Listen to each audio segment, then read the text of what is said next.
Docteur Belen, pardonnez-moi de vous avoir laissé seule, mais je pensais que Natalia serait là. Vous ne savez pas tout ce qui s'est passé aujourd'hui. Il s'est passé vraiment beaucoup. Parfois, il vaudrait mieux être comme vous, non? Eh bien non. Non, parce qu'aujourd'hui, j'ai vu un homme qui m'a fait beaucoup de mal jeté au sol. J'ai aimé ça, vraiment. Bonjour, Belki. Bonjour, je pensais que t'allais pas venir. Non, et je ne vais pas venir. Ils viennent d'approuver la chirurgie de ma mère et elle est en route pour la salle opératoire. Donc je veux être avec elle. Oui, ne t'inquiète pas, je vais te couvrir ici. Je vais rester avec elle. Ce n'est pas tout. Il y a un autre service que je voulais te demander. En plus de rester avec elle, j'ai besoin que tu... Eh bien... Que je t'inclue dans le rapport. Mais tu dois me promettre que tu vas le lire, ok? Sinon, je vais être expulsée de l'université. Je le jure. Remercie-moi au moins, non? Le nouveau doyen devra faire avancer ce projet que nous avons conçu et que le ministère de l'Éducation a approuvé. Pour les raisons que j'ai mentionnées, je vais m'excuser pour que vous puissiez considérer les CV soumis et les entretiens que vous avez eus et voter librement pour le prochain doyen ou doyenne. Je vous laisse alors. Merci, docteur. Bon, messieurs, nous avons entendu le doyen, alors tic-toc. Le temps, c'est de l'or, et nous devons étudier les CV. C'est pourquoi j'ai laissé quelques tableaux comparatifs dans les dossiers que nous allons étudier.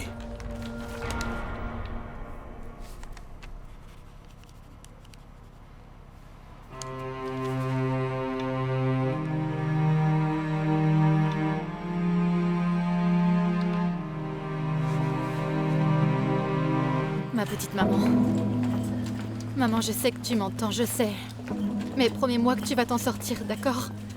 Tu vas t'en remettre et je te jure que je te ramènerai la petite. S'il te plaît, maman, allez.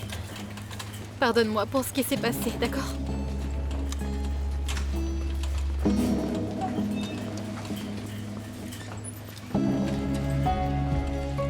Eh, viens. Écoute, t'inquiète pas. Tout va bien se passer, d'accord? Pourquoi est-ce qu'on n'irait pas dehors prendre un truc à boire? On peut prendre un verre. Allez, on y va. Tout ira bien. Ça sent bon, qu'est-ce que c'est? Ah! Alors on est deux. Pourquoi ne commandez-vous pas quelque chose à la trattoria, hein? Aujourd'hui, ça va être une longue journée.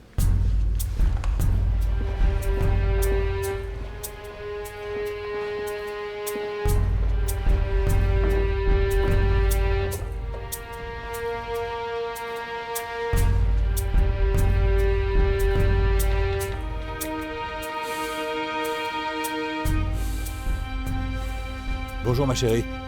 À quelle heure tu finis les cours aujourd'hui? Je voudrais parler avec toi. Oui, j'ai un cours maintenant et après ça, j'ai une pause de 45 minutes. Tu veux que je vienne à ton bureau? D'accord.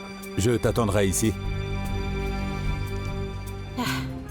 Mon père, il fait le mystérieux en disant qu'il a quelque chose d'important à me dire. Je sais pas, comme s'il allait se remarier ou quelque chose de très sérieux.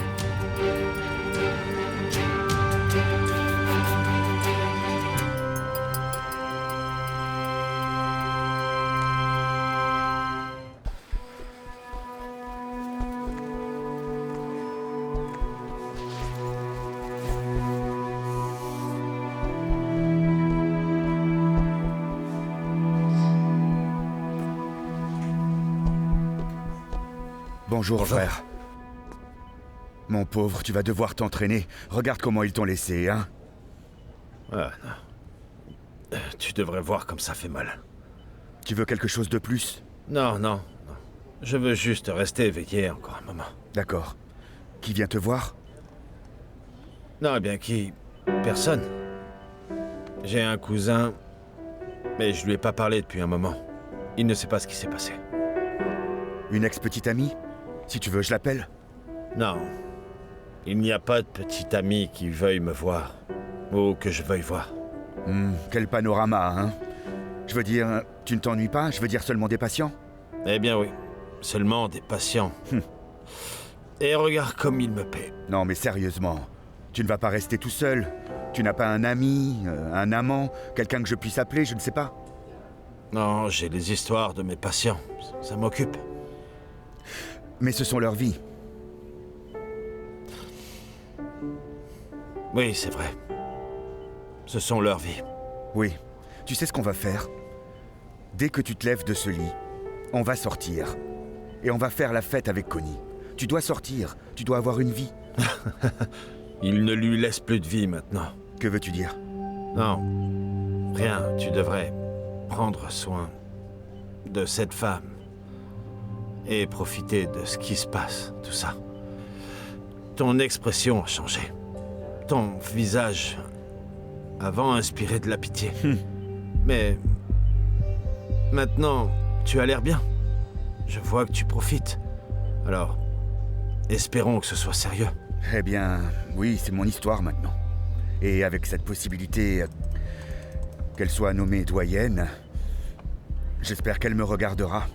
J'espère que je ne suis pas trop petit pour elle. Tu vois ce que je veux dire? Eh bien, fais en sorte que ça n'arrive pas.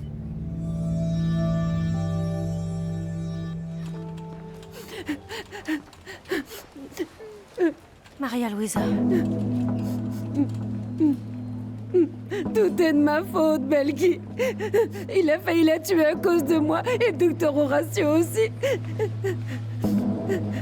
Belki, je sais que tu ne connais pas mon père, mais il ne ferait pas ça, je te promets. Il doit y avoir quelque chose, c'est pas possible. Que dirais-tu d'aller prendre un peu l'air? Tu penses que le docteur Horatio voudra me revoir après tout ça? Il ne voudra même plus me voir. C'était la seule personne qui m'a écoutée. Et ma mère alors? Belki, et si quelque chose arrive à ma mère, je ne m'en remettrai jamais. Écoute, arrête de dire que c'était ta faute, c'était pas le cas. Ok? Viens, sortons prendre un peu l'air, d'accord? Tu en as besoin. Suite à la demande dans cette salle d'audience, et en gardant à l'esprit la légalité de l'arrestation de Monsieur Rigoberto Baron, pour homicide et outrage au cadavre, vous déclarez-vous, monsieur, coupable ou innocent?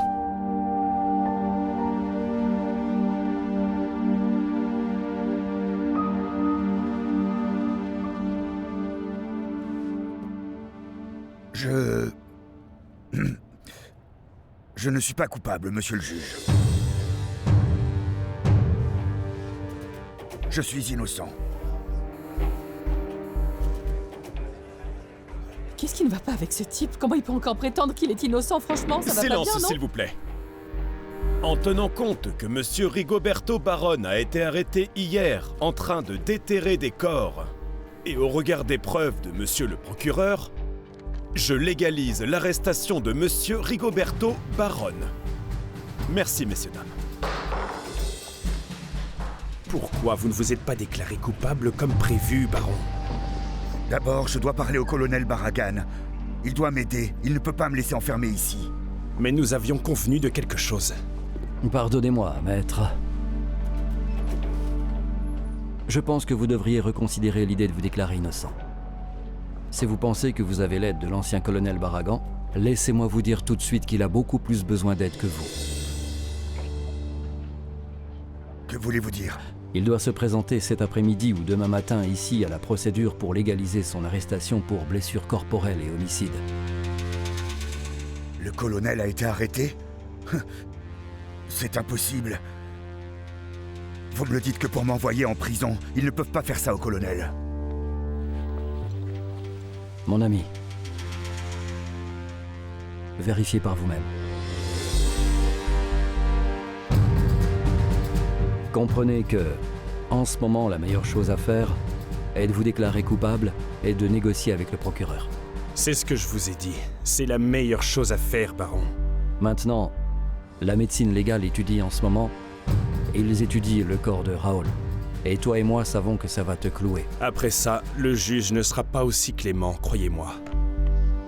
Écoutez, vous savez que votre filleul ne mérite pas d'être là où il est.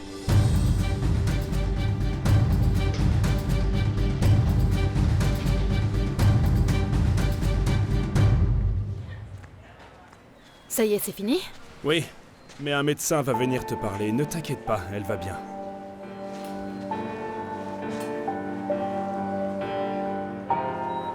J'arrive toujours pas à croire qu'un homme puisse venir te frapper juste pour avoir vu sa fille en tant que patiente. Dis-moi, j'ai une petite question, Santi. Penses-tu que ta patiente est ici pour être proche de toi et se venger? Qu'est-ce qui va pas chez toi? T'es stupide ou quoi? J'ai rien fait. Alors dis-moi à quoi ça sert la dialyse? À purifier l'âme, c'est ça? Arrête d'être aussi complotiste. Si je suis tombé sur elle ici, c'est par pure coïncidence. Non, je ne pense pas. Car elle a commencé à parler et elle a dit qu'elle était comme ça à cause du harcèlement qu'elle avait subi. Et devine qui a fait ça? C'était une coïncidence. Non. Tu sais ce que je pense qu'il s'est passé? Elle était patiente du docteur Horatio.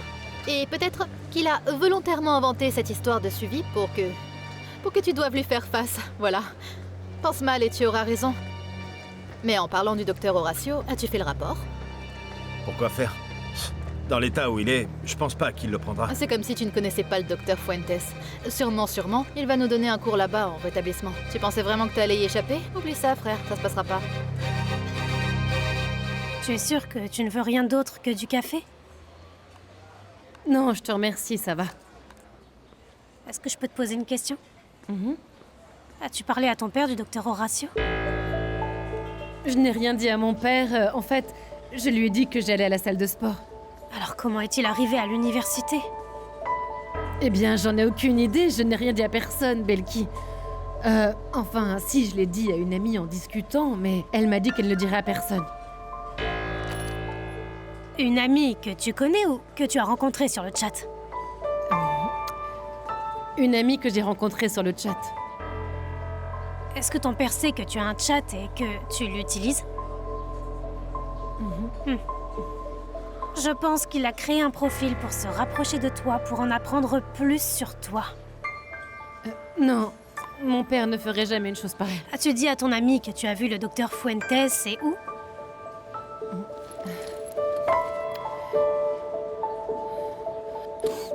Regarde, voilà notre conversation. Ah, c'est elle? Laisse-moi faire quelque chose ici, d'accord?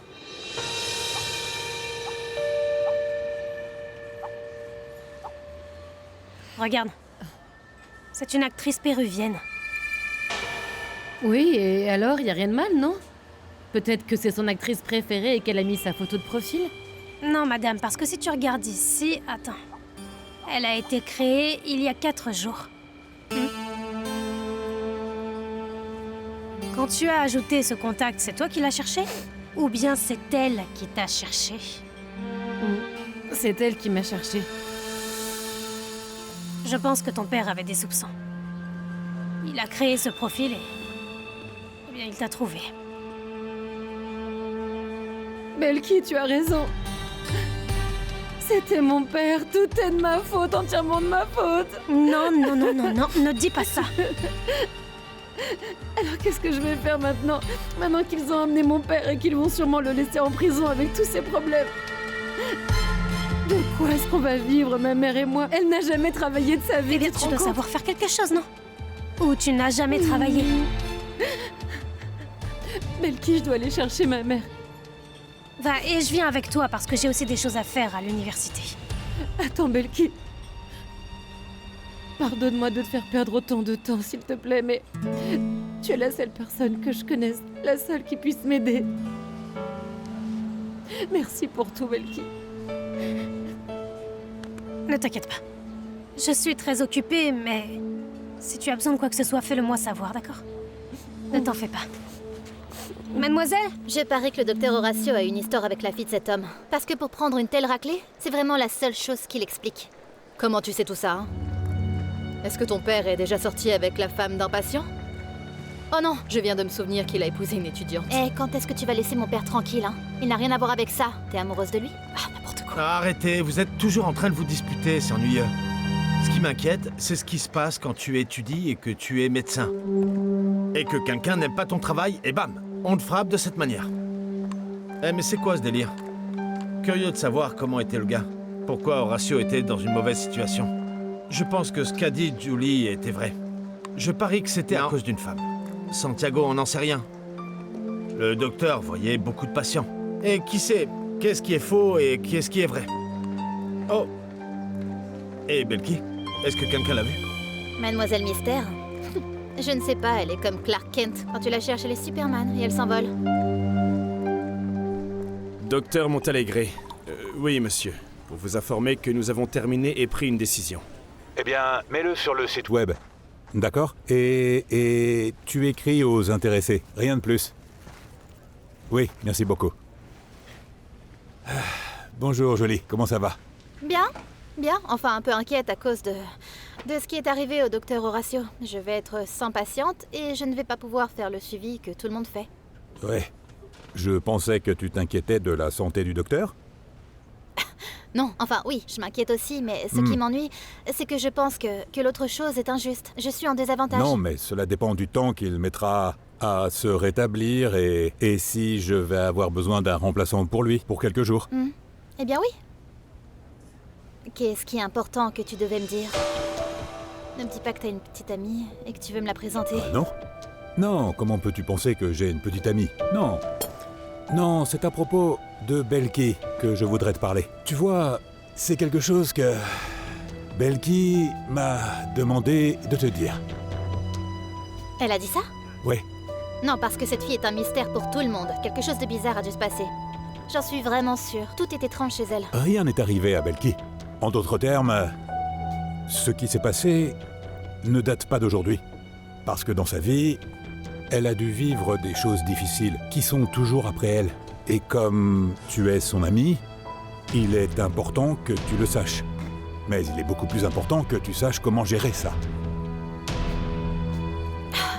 Allez, dis-moi ce que c'est alors, allez. Belki est une personne démobilisée. Elle a été recrutée contre sa volonté dans la guérilla depuis l'âge de 8 ans jusqu'à ses 15 ans.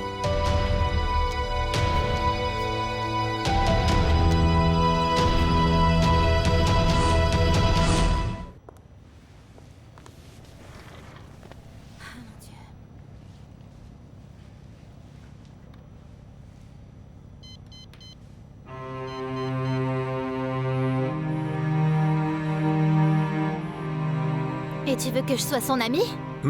Elle n'est absolument plus rien dans tout ça. Et elle est une brillante étudiante. Et d'un point de vue académique, elle est une bonne contributrice. Eh ben non. Non, non, non. Je ne veux pas être son amie. Non, parce que je pense que c'est risqué et que c'est dangereux en fait. Mais ça va pas. Exactement ce qui m'est arrivé à moi. J'ai pensé, j'ai ressenti exactement la même chose. Mais laisse-moi te recommander de prendre cela calmement. Ne pas exagérer les choses.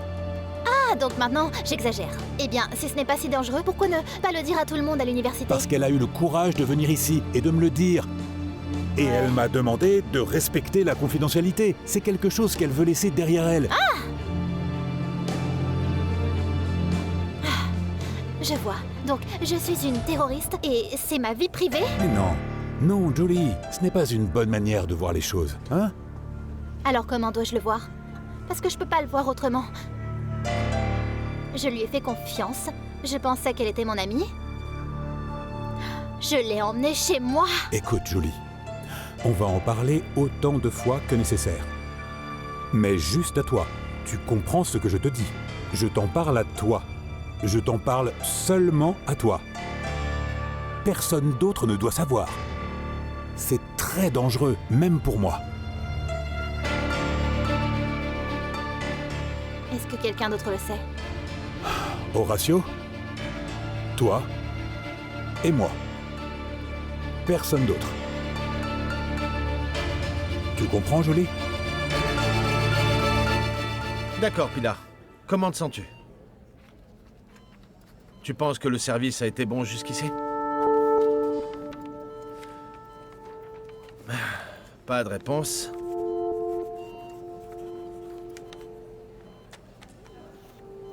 Quand tu viens ici de façon routinière, prennent-ils des signes vitaux? Dois-tu attendre ton tour? Que se passe-t-il si, par exemple, tu as rendez-vous en même temps qu'un autre docteur?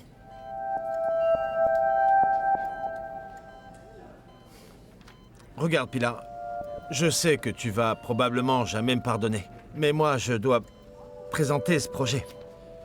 Alors, s'il te plaît, je te demande de m'aider. Tu sais ce qu'un camarade a dit aujourd'hui? Que peut-être tu étais venu ici parce que tu voulais te venger de moi. Ah, bien sûr, parce que je n'ai rien d'autre à faire que de venir ici et de faire une dialyse pour me venger d'un camarade qui me harcelait. Eh bien, je dis pas que tu as pas besoin de dialyse. Mais t'aurais pu faire ça ailleurs. En plus, le docteur Horatio a inventé ce projet ce semestre. À quoi ça sert? À quoi coïncider? Et un travail pourquoi en fait? Eh bien, je dois faire un suivi. Je dois rendre compte de ce qui se passe, ce qu'il y a. Un suivi complet? Ouais. Eh bien, si tu veux le faire, fais-le, mais pas ici. Ici, les heures défilent et il ne se passe rien du tout. Je suis assise ici toute la journée. Viens chez moi. Vois ce que ça fait d'être moi une journée. Est-ce que ça t'aidera dans ton travail, tu penses? Ouais. Très bien. Alors je t'attendrai demain à 8h. Viens habillé formellement, parce que tu n'as jamais passé un samedi avec une femme aussi grosse. Écris l'adresse.